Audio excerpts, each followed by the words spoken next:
I'm here with my good friend Tim Suggs. That's going to be a part of it. Once the podcast gets in this true professional form, then you got to have that part along with, here's some subjects I want to talk about. And then y'all just talk. I thought you meant money with that, because ain't no money with this motherfucker. No. You said subjects like you were passing out cards. I'm like, bitch, you ain't getting paid on that motherfucker. Richie, I'm telling you, you're just now starting. You're getting the kinks out of it. Mm-hmm. You see how podcasts go. Yeah. You know, stick it here, man. I got jokes stuck in my visor in the car. You know. You don't think a comic ever stops writing? I don't think a comic ever stops writing, man. I really don't. Even those that consider themselves retired, like myself, you know, I don't write every day, but sometimes, man, when something hits you funny or something hits you, you know, you can't help but write it down. And I do my best joke writing when I watch comics. Kim's always telling me, you critique comics too much, Tim. That's why I can't go someplace with you and watch comedy, because I'm looking for you to laugh as hard as I'm laughing at the joke. She said, but you're just sitting there, you know, and I'm like, she said, then at the end of it, you'll be like, dude had a good set. She's like, but you didn't laugh. I'm like, well, you don't necessarily have to laugh unless it's something that's like, oh my God, that was funny as fuck. I didn't see that one coming. But when you catch a comic doing his thing, you can see him setting the joke up, you know, and then all of a sudden, boom, there's a punchline. The audience is doing their thing. You as an ex-comic, you feel the audience, you appreciate what he's doing, and you're like, oh man, that was good. That was hell of a wrote. Or you thinking, man, dude, you should have said this and that. And that would have really made that joke funny. We can't do it. We can't sit back. I went to see Louis C.K. a couple weeks ago. Keith called me up and said, hey, Renan is opening for him at the Palace Theater. Wow, and I'm cool, and I was at my buddy's house watching the playoff games. I was going, man, I gotta go. He's got a ticket, and I don't even care. Seeing live comedy, it's real hard to sit in the crowd like a civilian, man. It's hard to do, 'cause I was jumping out of my chair, and then as we're watching, I mean, Keith, you know, the old master, he's falling asleep at the Louis C.K. show. Yeah. He's sitting there falling asleep, and I was right there with him, because like, man, that was during his set. But when Renan was up there, I'm sitting there writing tags for Renan. Yeah. And the security came over, they're like, sir, you need to put your phone up. This is a no phone show. And I said, hey, wait, I'm just my buddy's up there. Let me just finish writing this one down and I'll put it away. And I went to put the thing in, he goes, that's more than one word. I'm getting my manager. The manager comes out and goes, oh, I know you're helping out your friends. I'm like, I'm just putting one down. So I wrote a joke. And then I wrote a tag for Louis C.K. Did you? And I texted it to Renata. I said, hey man, I said, here's a tag for that joke where he says, poor Hitler. I know. And that's his thing, dude. That ain't mine. I'm never ever going to talk about, I just don't want to talk about that. But that's Louis C.K. He's going to say stuff that you're like, whoa. Yeah. And we're comics. And we're like, whoa. Yeah. Hell, Barbara was that guy with us. Yeah. You know, you'd be like, oh, hold except on, he Barbara. wasn't funny. Yeah. He was just like Louis C.K. except he wasn't funny. I mean, but no, so I wrote this joke for Louis C.K. and I texted Renan. I said, hey man, I wrote this tag. When he does the Hitler thing, tell him to clear his throat afterward because of a previous joke. Just another tag, you know. And I call back and I said, hey, listen, tell him this. If he likes it, tell him you said it. If he hates it, tell him I said it. Right. So, okay. But I can't, it's so funny because they look at us and, you know, I went to see Brian Regan with Sonny and she was like, Dad, you didn't laugh once. I'm like, I'm working. I can't. And that's it, Rich. We're not shitting on him or like, oh, fuck him, dude. You know, like, we wouldn't even show up to that point. You know what I'm saying? If we didn't like the guy that much. Mm-hmm. But to sit there and listen to some like Mike Epps and all these other people that Kim Cat and all them, they come, you don't want to go see Cat Williams? And I mean, you know, Cat's funny, but I sit there and I listen to his joke. I know how you set a joke up. I know where you're going. you know, before you even hit the punchline. Now, sometimes your punchlines catch me off guard, and, you know, I'll laugh a little bit, but for the most part, it's like, you know, hey, dude, good set, you know. It's ruined it for us. Yeah, it really has. Now, Sebastian Monicas, I think. It's got a loud one. You got a weird last name. Skelly. That cat. Now, what gets me with him is his body movements. Mm-hmm. You know, his extra stuff on stage gets me. Mm-hmm. You know, and then he has that Jersey accent, and Jersey comics. You know, like Bill Burr and them, dude. Those guys, dude. It's the way that they see it from a culture standpoint. Not so much comedy, but just the way this is their culture. The way that they talk amongst one another on a daily basis, you know. Right.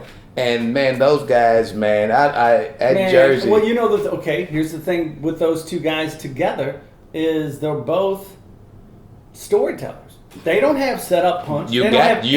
They both just tell a damn good story. In the funniest fucking way you could ever imagine, dude. Like Bill Burr did the joke about how black guys can take cuss words and make them fucking. But when a white guy does it, no, as he said, the black guys say it before. You know, that was oh my god, dude! I was laughing so hard. This Asian motherfucker came in, and they're like, "This fucking Asian." They're like, "Hey, wait a minute, dude! What are you talking about?" And if you look at it, a lot of times that is the language of how it came across. It is. You know. And dude, that was and it means exactly the same thing half the time.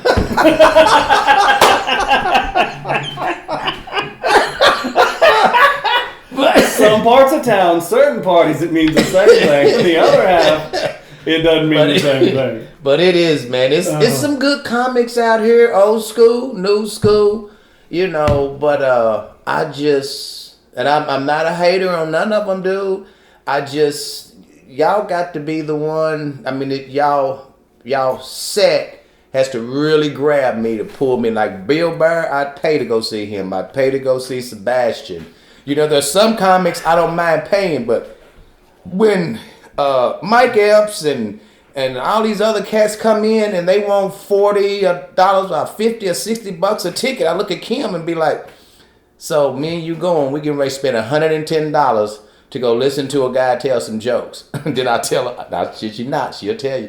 I said, well, we can go out to Rich Ragains for free and we'll be laughing before we pull in his driveway because we know this dude's getting ready.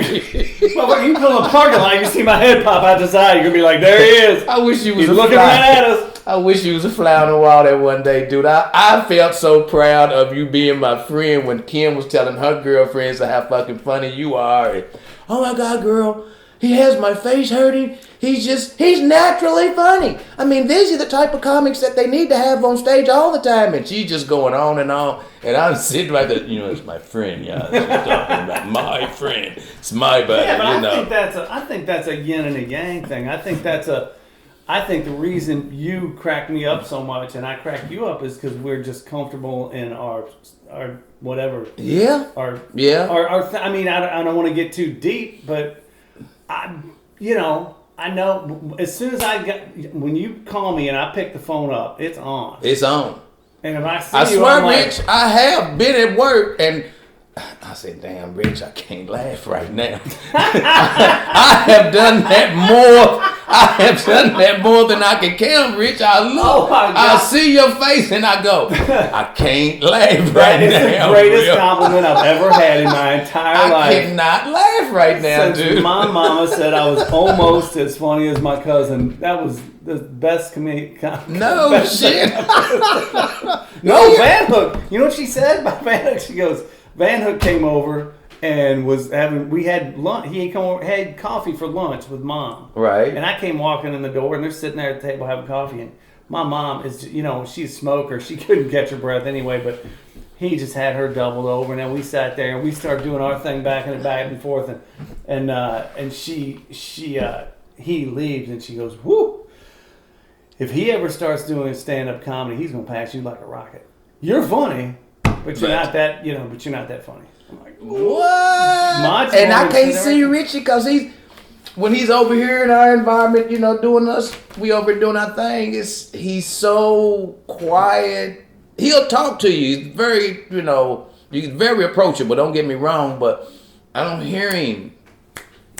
Not like you, dude. Not like you. Oh, you will. Is that right? So is that where he's trying to go? No, that's just him naturally. No, dude. Listen, he is the funniest son of a bitch on two legs, and I hope he doesn't hear this because he's real humble about it. Right. I said, dude, he's one step quicker and one step faster with a response or a comeback or anything than anybody I ever met of all the dudes I know. No shit. And we sit there together and just boom. But he's going to start doing this with me. Right. Yeah, you were telling me that. I'm trying to get him on every single one, but you know what? I don't think that's realistic. I like Richie Plus, too, man. I don't want to have a bunch of dudes where it just sounds like Bob and Tom where they're just the whole time. I want to have good stories. Just good stories, cool people doing interesting things, and talk about it. We'll just talk funny stuff, and we'll talk, maybe some jiu-jitsu or whatever. Right. But man, you get me and him together, dude. I can't wait. I can't wait. I'm gonna be checking it out too, man. Cause, hey, dude, us as comics, man, it's so good to bounce stuff off of one another, man. Slow, he'll call me up when he gets a joke. You Slow, Cleve. And Big John used to, but you guys, man, y'all hit me and throw a joke out at me. I don't know if it's cause what Suggs is gonna let me know if this has got legs, if it's funny, or what, and y'all shoot them off to me, dude, and I love it, dude. And then y'all gave me so many tags, dude. I got 2 or 3 tags that you've given me in my jokes that I've done in my life, Mm-hmm. So it's just good, man, to bounce stuff off like that. But don't expect comics to laugh because the rest of the audience is laughing at this comic on stage. We're gonna laugh. When Will Hardesty had his, when we did the roast for Will Hardesty, and me, I don't really like to get up there and roast you. I'm gonna get up there and toast you, Right. And I toasted Will, and I told the audience, this is the comic that is the comics comic.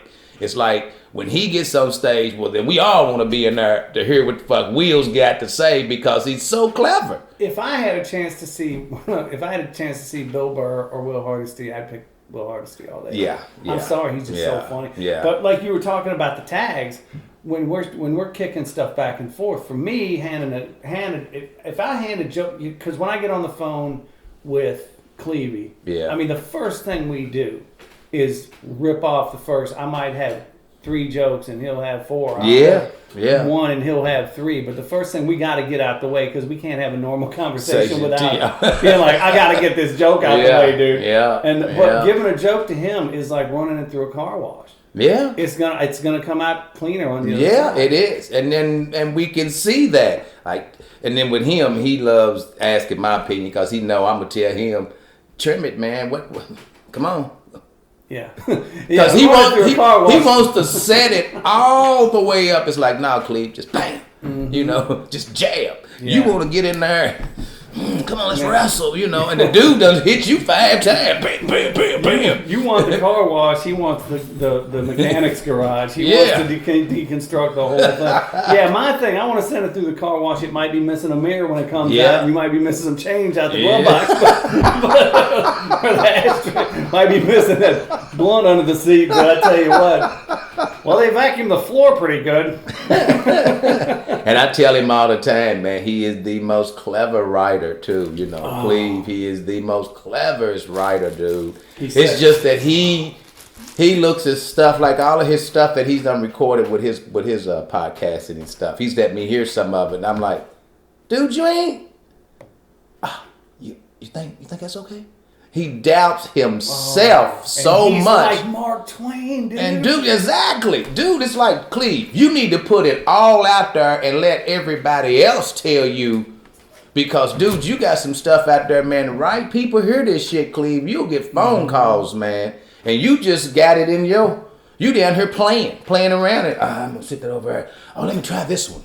Oh, okay, let me put that over here. Oh, let me try this one. And all this stuff you have over here that is super hilarious. You haven't even let nobody hear it. Nobody but you. Nobody but me. Yep. Well, like I say, he'll I let me. got a secret key to Narnia with that dude, man. He'll let me listen to some of it, man, and I'm just like, oh no, Cleve, dude, what are you doing, dude? You need to go with that one, man. And then with Meech, dog, he has a set, but when he comes in from out of state and he's telling me he's not a storyteller. He wants to be a jokester. Mm-hmm. And I'm telling him, dude, that was one funny ass fucking story you told me. True story. You know, him some female get pulled over. She's in an unmarked car. It's hers, but she ain't got no tags on it, no insurance. She's got a warrant out on him, and she's taking him to the club. So they pull her out the car, arresting her, telling him, you can't drive that car, doesn't have any tags. He's on some county road down south in Georgia, and he's like, dude, I gotta be at the club in like 20 minutes to do my set, and I don't know where the hell I'm at. You know, and he's telling me the story like, Suggs, dog, I didn't know what, man, dog. And he's just, and I'm like, that's the story you tell when you get on stage. You know, I almost didn't make it tonight. I don't know if I believe that. There's no way that could have happened twice in one day.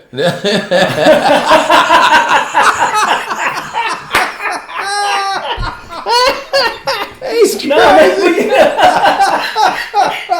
But you know what, dude? The whole, like, Meech, or people that are great storytellers like that, sometimes there's guys that can just retell them on stage, and there's guys that have trouble recreating it. Yeah. Like, he's just, he's great on stage, and he's a great storyteller. Yeah. He's got it mixed in, but I mean, his stories are great, too. Yeah. And so, I don't know, man. I know one thing. There's so much to the stagecraft of it as far as the storytelling is great, but you have to have them wrapped in. You got to have your arms around it. It's got to be an intimate setting, and they got to be able to know you. There's some shit I used to do up front, and I'm an old veteran. I know better now. There's stuff I can't do. Yeah. The other night, I did this thing about, I got all these jokes. Well, shit, they're right in front of me. I was trying to do, this was my new set. I did guest sets, that whole thing right there. And I was trying to remember, the best I could. So right now I'm just trying to lay it up on the block and get it on and see what they laugh at and what they don't. And I was just this thing about my girl, and I said, man, she's trying to get me in with her cooking, man. She's trying to rope me in with her cooking. She cooks like she got 5 mamas and 2 gay daddies, and she's handy as a bag of zip ties, and she's and then I said, but I don't hold it against her, man, because she's been slammed more than Grandma's screen door. Now, okay. Now the dudes laughed, all the women booed, and I was talking to Keith McGill after the show. I asked him, I said, look at these, come watch me for this 5 minutes and see what you think. And he said, I don't know why it been slammed more than Grandma's screen door. That's a great joke. Yeah, he's like, that's a good one. He goes, yeah, it's a great joke, but you forced it. He goes, you just got done saying all these great jokes about how good your girl is, and then you go, she's been slammed more than Grandma's screen door. You can't say that about her. He's like, your grandma can say that about her neighbor. Yeah. Somebody else can say it about that. I feel it. And see, that's where popping the jokes off of each other will help you understand that, like you said. So the next time you do that joke, in your storytelling of it, my grandma said, my grandma's like this, and, she said this about her. That girl's probably been slammed more, than I got to make my dad say, you know what you want in a girl? She's got to be a lady in the streets and a whore in Arby's drive-thru. He drank a lot, He drank a lot of alcohol, But dude, storytellers, once you get them going, and that's the thing with Burr and Sebastian, man, Bill Burr and Sebastian, man. Those guys, they lock you in, and they get you on their storytelling. I liked Sebastian's storytelling about going to the supermarket going through the self-service. He said, what am I, working here at the store now? And he goes on and talks about it, and it's funny as fuck, but he's telling you a story, man. He's telling of his experience going and what he had to do. He had that one joke about that, but that was a joke I wrote a long time ago. They're not, and I'm not doing that thing. I'm like, oh, I wrote the joke. But I said a long time ago, I'm like, hey, you forgot which side of the counter you're on. Yeah. It was a long time ago. Someone heard him said, I'm like, ooh, that's almost like a premise I had. But you can't hang on to that kind of bullshit. You know what I mean? You know, the funny thing is, too, I'm tired of Bill Burr. I'm tired of him, and not in a bad way. He's so good. Everybody, I want to start a new podcast where people talk about comedy but can't talk about Bill Burr. It'd be crazy. I'm joking. I was going to say, a lot of people, though, I mean, I would think all comics should know him. You know, he's been around that long, but... No. I said that wrong. And I'm not afraid to say it. If I was tired of Bill Burr, I'd say I've listened to him so much, and it's like, I know his next album's going to be just as good as anything he ever wrote, man. But I don't know. It's like Kim Kardashian's ass. I love it just as much as I love Bill Burr's shit, but I'm tired of hearing about it. Right. When you listen to those type of comics, does it inspire your comedy? Because I can listen to comics that I've never heard before. Like they'll have 3 or 4 comics on a Netflix comedy special. I don't know none of these comics. They gotta be good, else Netflix wouldn't have put them on the show. So I'm sure that they're seasoned comics. I'm expecting to see. And then when I hear them and hear how they're doing their jokes, I'm sitting there and I'm trying, and Kim was saying, I thought you said you were listening to comedy. And I said, well, you don't hear this guy in here? She might hear something, laugh, giggle. That was funny. And I'm just like, yeah, but nah. You know, I said, I don't know if it's his speed, his style, I don't know what it is. But then I'll pull my pad out off of a joke that he done. I'm thinking, that joke would have been better if he done it like this. To me. God. Now, I done fooled around and wrote a joke that's not his joke at all. But I done wrote my own, and I'm thinking, damn, I can use that. I could throw that into my set. Mm-hmm. And of course, if you done listened to my set a few times, I like to start here and finish here. And everything in between goes together. Mm-hmm. From the beginning of when I start to the end of when I start, I take you right here. I don't want to take this joke and put him back here. And I tell Mish that all the time. He's got 15 jokes, but he'll get on stage and any way that he remembers that joke while he's on stage, I'm like, no, dude, get started and finish. Well, that's writing. I mean, that's sitting down and crafting the joke and putting it in there and then trying it. And that's, I think, the Achilles heel of so many comics, and I know it's been mine forever, is you get it together. Okay, you get your stuff down. And then you've got these jokes listed like this: 1, 2, 3, 4. You write a new joke, now it's 5. Are you going to put it between 1 and 2? You're going to put it between 3 and 4. Now, when you put it between 3 and 4, now that's a 3 and that's a 4, and it's not. So your whole rhythm and your segue has to start over on both ends of the joke. Yeah, you're hard, right, man. You're right. Hard to do. But that's the way that I always try to write. I don't want to mess with these jokes because from here to here works. Right. That's all going to go. Now I can take any one of those and add to all of that, but this segment stays. Right. You know, now, what are you going to talk about first? Well, I'm going to talk about this first, but I needed to take me into this. So the way I finish out that joke pulls up this joke. Now I can get into this part. It sounds like I'm helping my dad in the garage.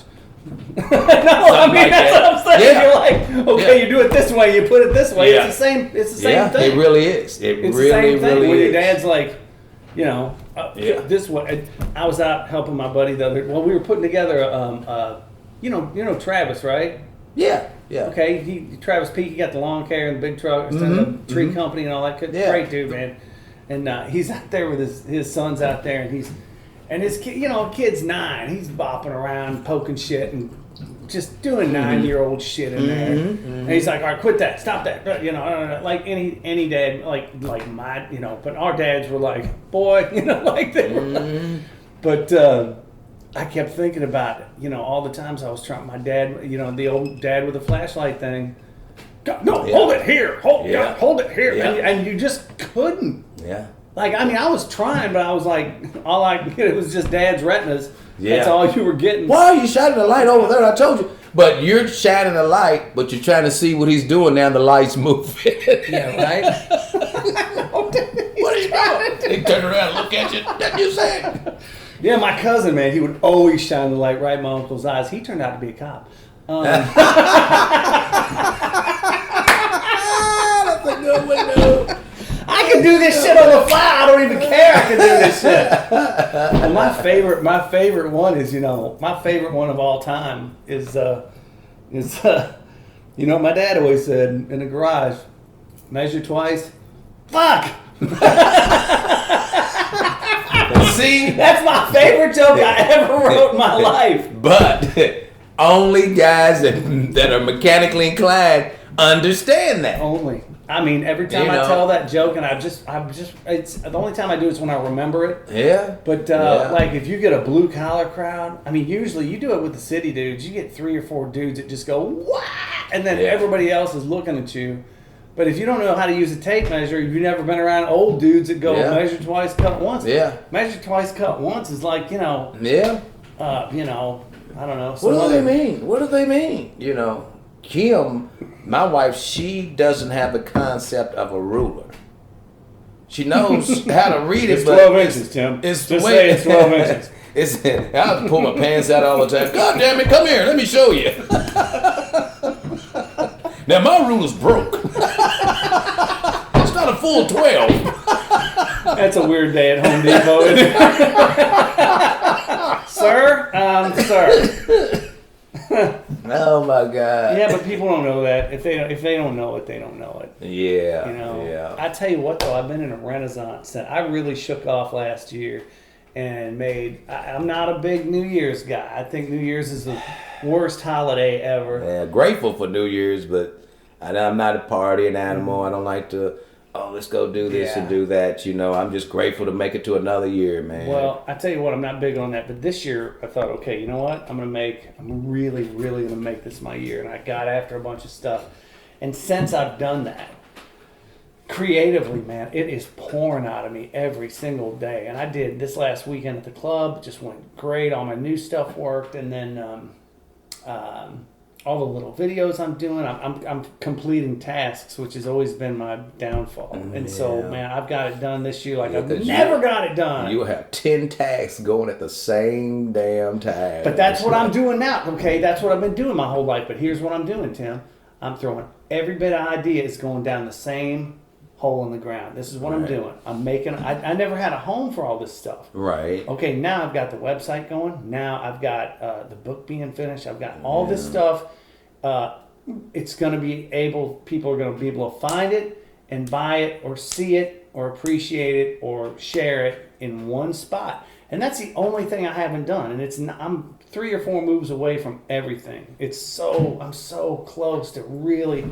Whatever happened to No Excuse Dad, dude? I always thought, I love the title. I love I love what it was about and everything. And I always thought, man, that is a cool ass book. And just No Excuse Dad. Well, I'll tell you. For a woman to give her boyfriend or her baby daddy or whatever that's fucking up, read this book. Bam. Yeah. And just let him go through it and be like, damn, this motherfucker got a point. Yeah. Well, I mean, there's a lot. There's a ton of cool shit in there. The only way I'll ever do that, and I was actually talking with Jeff Davis about this because he's doing my Nana book.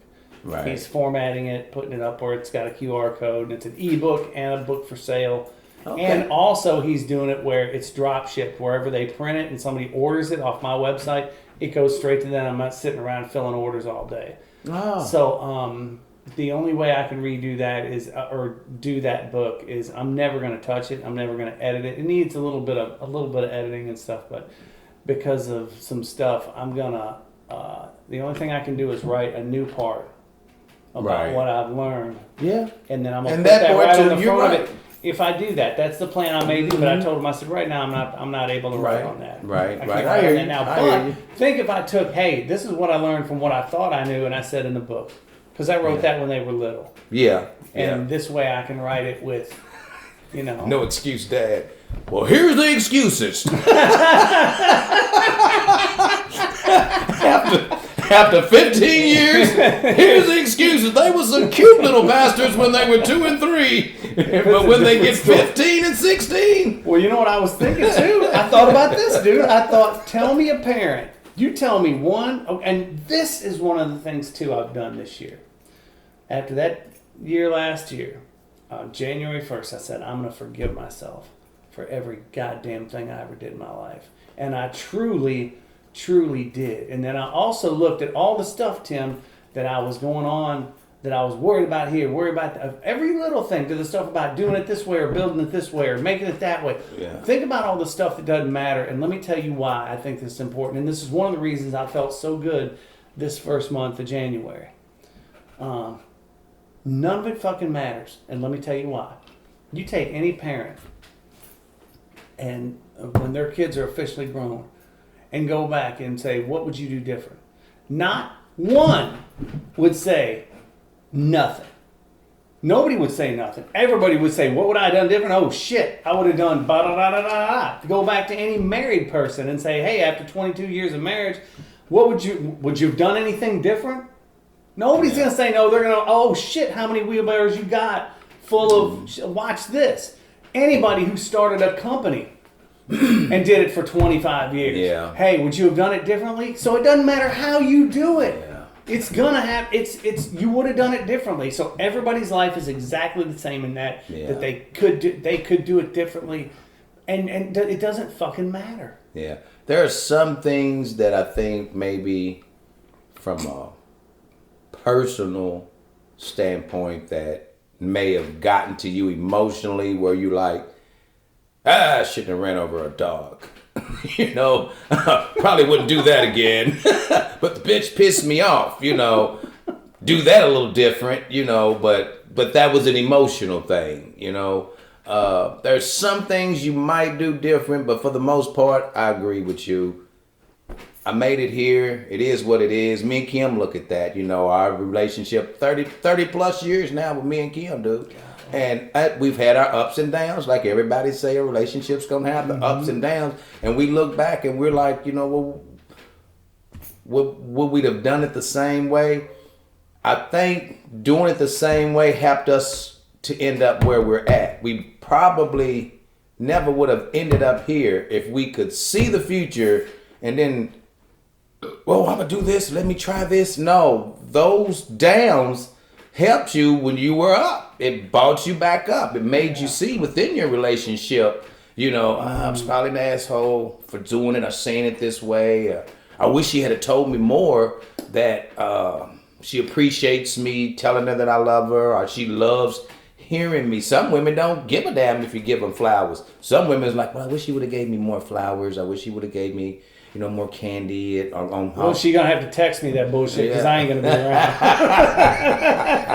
I wish you would have. Yeah. Some things are helpful, I guess, is what I'm saying. Within in this, I'm speaking of a relationship. Some things are helpful in the knowledge of knowing what you could and could do. Your mind, just you're thinking about. I'm thinking about getting this money so I can keep these lights on, and she wants this and you want that, and my mind is focused on money and doing this, and her mind is focused on love, romance. When are we gonna take me dancing? Mm-hmm. You know, bitch, I put the radio on, I turned it all the way up. We were roller skating Friday night. What the hell, dude? What do you waiting on? But we're kind of saying the same thing in a way because, but you would have. Let's say the flip side of the coin. When I'm saying none of this bullshit matters, and I don't mean that in a nihilistic way of, you know, nothing matters. I don't mean nothing matters. I mean the shit you do doesn't really, the way you do your shit doesn't really matter, and that includes everything that you're worried about, that you're stressed about, that you're not about, that you neglect, that you put too much time in. Because if you look at you look at the flip side of that, of, you know, what would you do different, and nobody would say zero. I think the flip side of that would be Fuck, I just forgot what I was gonna say. Isn't that great that I can edit this motherfucker? No, I don't want. I want to leave that in. No, but we were thinking about. This is what I was thinking. The flip side of that is, even if you did do it differently, even if you were like, oh, it's Friday, I got flowers for Kim, and now here's some chocolates every time, and you did the foot rubs and you did the bullshit. It would it have mattered if you did? Okay, let me ask you this. We tried hard to be good dads, right? Right. I feel like I did my best. I know clearly we can all think in our minds some shit you would have done differently that comes to mind just like that. Mm-hmm. But if I really really tried harder, would it have made a difference? If I really would have tried, would it have mattered how hard I tried when I was married to Sabrina? I could have had $1 billion. I could have been the best husband. I could have whatever. I know and she knows it wasn't going to work. Yeah. And so if you work twice as hard, if you had your shit starched and pressed at your work all the time, is it going to make a difference? If you're like, fuck my boss, would it really make a difference? In the end, I think it's just what you do and don't do creates two different paths, and in the end, I just don't think it fucking matters. And this is 57 years of me figuring bullshit out. And you know what? If I live another 58, another whatever years, I'm gonna ask myself that question again I'm gonna constantly do that. It's kind of like, is my religion or my lack of me going away from religion is because every year I looked at situations and people praying and people at God and people at church and all this stuff, and I'm like, this ain't for me. Yeah. The whole God thing, yes, no, I don't know. So I went from I believe in God more than anything else to I'm not so sure about this, and then wait, why is these churches doing this, and why are these churches turning gay people away, and why I'm like, wait a minute. And people are leaving the church in droves because they're like the institution, not Jesus and God. Yeah. But again, too, there's people that believe in these other things. I'm like, fuck God, I don't. Why should I? Yeah. You're right. I never read the Quran. Yep. And I think that too. Before you start really judging someone else's religion, read their book and understand it before you start making judgment. My family, my mom and my younger brother, they're so into the Baptist way of church, Jesus Christ and all, that if you tell them that you're a Muslim and you believe in Allah, and they want to just really freak out, and I always say, God is God. I mean, everybody's God. If you ask them, what is it about your God that you like? Well, he's a generous God. He's a kind God. Well, you know what? His God is too. And his God's the same way. And his God's the same way. But you're Catholic. She's a Baptist. He's Muslim. But everybody's God does this, as far as the God's heart, it's the same way. Y'all just worship him differently. Yeah. And then that's where y'all as members of that church, y'all clash. Because, a Baptist is like, they drink beer in the Catholic Church. Yeah, we're like, you Baptists don't put salt in your food at the potluck. Exactly. So y'all can always, critique each other, but, man, it is what it is. Well, and again, too, you take any one of those different churches and go, what would Jesus do again? He wouldn't be judging those people over there. Thank you. He wouldn't be saying, I'm not allowing gays to come into church. Thank you. And he would put some seasoning in his food. There's no way you can have hair that long and not have your groove on in the kitchen. I believe he was a skateboarder. He had to be. Are those Vans, Jesus? He was a skateboarder and he played the drums. Yo, JC! Ask what not now, you can... Ain't no way Jesus didn't have a groove. Man, I was thinking today, man, about, a couple things I always pay attention to.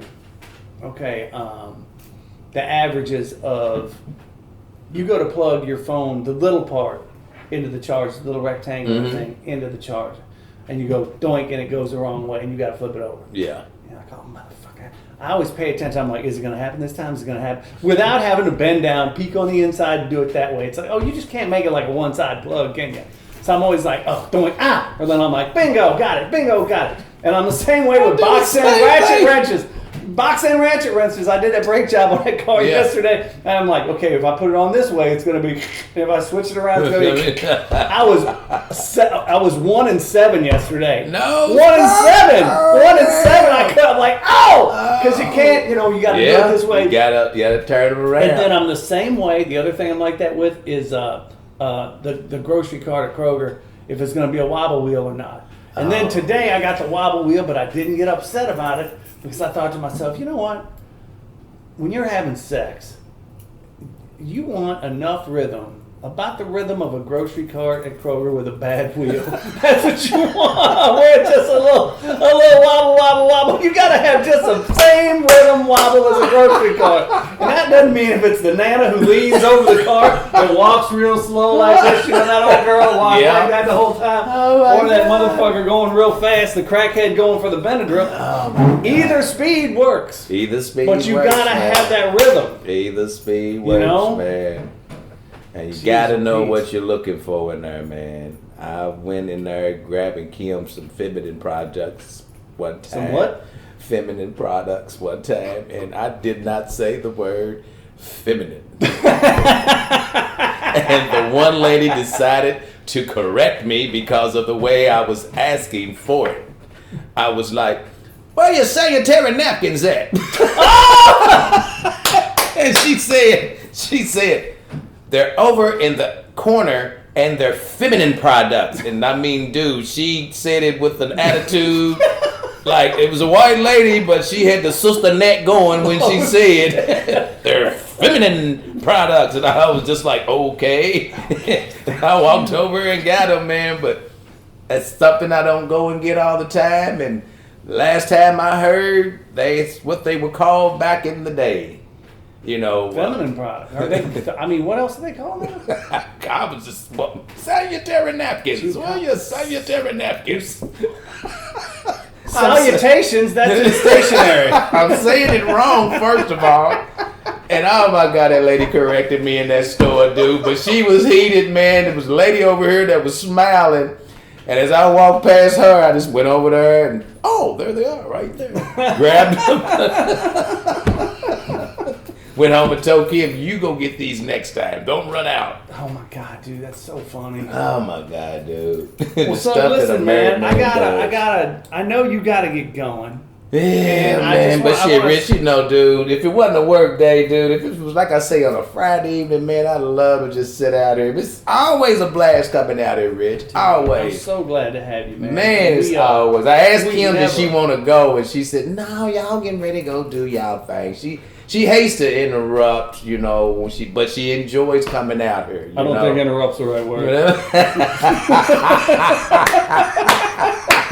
I'm like, "Hi, Tim." "Hey, Kim, how you doing? Come on over here. Who needs a foot rub? Not you, Tim." Are you kidding me, dude? No, anyway, we'll move on to another subject. No, I love that, and I'm so glad. Okay, this whole this whole podcast is called Richie Reads the Room, and it's brand new. And I really did this because I wanted me and Richie Van Hook to get this thing up and on the road. He's on vacation this week, so when he gets back, he's going to jump in. Right. But I had Keith McGill the other day. I got Clevie at lunch tomorrow, and I'm just going to take my good friends and my comics and the people I love, and just get on here and just do some shit and see what happens. And I'm not worried about making it perfect because you know what? Like we said, none of this bullshit matters. I can sit there and do all this fancy stuff. I think what happened here this evening, we got here and we let it happen. We didn't try to push a subject. We let it happen. There's so much that we can talk about, but just our conversations in itself, even without the mics, is always good conversations, man. It's never with laughter mixed in with it, man. And dude, that's good times, If we were cellmates in prison, we would be okay. I'd be like, "I'm in there with Suggs. I'm gonna be all right. What do you want to talk about today?" Yeah. Did you see People Magazine? Tom Cruise is crazy. He is crazy. Well, I'm so glad. So here's what I want to do. This is my plan, and I'm just telling you this right now. I'm gonna try to do 3 or 4 of these a week. All right. And then I'm gonna try to this is gonna be, like I said, the hole in the ground where all my stuff is gonna go down to the same Wonka factory. This is where it is, and this is where we're just gonna have great real talk. And of course I want to have you back in, and I don't want to have a bunch of dudes. I might have 3 unless something cool comes up or whatever. But but man, you got to come back. Oh, dude, I would love to come back, Rich, man. And again, once y'all get it off and going, you'll be able to say, hey man, here's some subjects I'd like to talk about, whether you touch on those subjects or not, but here's some subjects I'd like to talk about. And that person look at it like, oh, well, we can talk about this. Let's talk about that. Let's talk about this. And then that gets the guy's mind going in that area. So once the conversation starts, he knows, oh, we're talking about this. And it can take it to where it go, but at least you say, hey, man, here's some subjects I'd love to talk about. Mm-hmm. And I know that you into this. If I'm talking about hot rods, I'm talking to you about hot rods, and working on cars and stuff, I can say, Rich, let's talk about hot rod run coming to town or something like that. And you got a hot rod, I got one. But we couldn't do that with Cleve. That's not his subject. You know what I'm saying? So you've got certain subjects for certain people that you want to talk to, that you feel like, Van Hook, business owner. You can talk to him about business. Jiu-jitsu. You know what I'm saying? Just so the people that you want to talk to or whatever have some subject matters just on those type of people. You know what I'm saying? Yeah. Not like I'm getting ready to say Will Hardesty, the gay community side. If you want to talk about the gay community side and get a feel from someone that is gay and how it affects them when people say this, and because there's a lot of stuff right there that can be controversial. Not to take the show in a controversial way, but here's a subject. He might be like, I don't want to talk about that. Okay, well then cool, dude. We won't talk about that. But what if you ever met a gay dude that didn't want to talk about it? Get the fuck out of my face. He's going to talk about something. Girl, he's going to have opinions, let me tell you that. Yeah, that old shy gay dude in the corner. That's a serial killer. That ain't a regular gay dude. What are you talking about? Not like, dude, that's a microphone. Oh. He's over here. That's not what you think it is. That's a microphone. That's why we call it a Mr. Microphone. Oh my God, dude. We're totally going to do that. Dude, I sure enjoyed it, Here's my thing. I had a great time too, man. But here's the other thing too, 0 politics. There will be no politics on this show. None. Yeah, I agree. And ain't nothing wrong with that. No, ain't nothing wrong with that. Because it's a rabbit. It's another rabbit hole. You go down, you're going to say one thing, and then you're going to be like, well, what about Boogie Boogie? I'm like, no. Yeah. Because you know what? We got 15 good years left, Tim. We're going to be dead as hell. Too, dude. And I ain't got time in my life to talk about dumb shit like that. Well, ain't that a thing like they say in your workplace? You don't talk about religion, politics, and stuff like that, because it's always going to be some button of the heads and whatnot, Yep. But yeah, man, get some subjects, man, and then that way it gives the other person an opportunity to kind of get their mind refreshed or thinking about when they're not as comfortable with me as you are. Fuck, dude. We sat down. I could do this an hour. Fuck, we can do that for 4-5 hours, dude. I mean, dude, it's normal. It's normal for us, man. Nothing. We're gonna have to shut it down. Yeah. We're gonna have to make ourselves stop. You imagine we came out here with nothing else to do? I know. 7 hours later. Jesus Christ, you two. I gotta say too, I hated that I gotta turn your phone away just because I don't feel like laughing right now. Oh, that's the best thing I ever heard. God damn! And I tell my buddy, one day I was with a buddy and I told him, I said, I don't feel like laughing, dude. He was like, what? I said, this dude right here, I guarantee you, if I go like this, what's going on, Rich? I said, within 20 seconds, I'm going to be over here holding my fucking stomach with something he says, my chocolate amigo, how's it going? I forgot my chocolate amigo. You were like, what the fuck? I almost wrecked my car. Oh, God, man. Well, listen, thank you so much for being on here. Hey, man, I love you, I appreciate Rich, you. man. I love you, buddy. And love you too, back. dude. I'm gonna turn this into something. You just wait. Hey, like you said, I'll get back out here again, man, and Not saying that this wasn't in a professional way, but again, to me, right now, Rich, this is us bullshitting. These mics are just in our face, man. That's what people. That's what it's about, man. I know. That's what it's about. I know, All right, buddy. dude. I'll talk to you soon, brother. All Appreciate right, you. peace.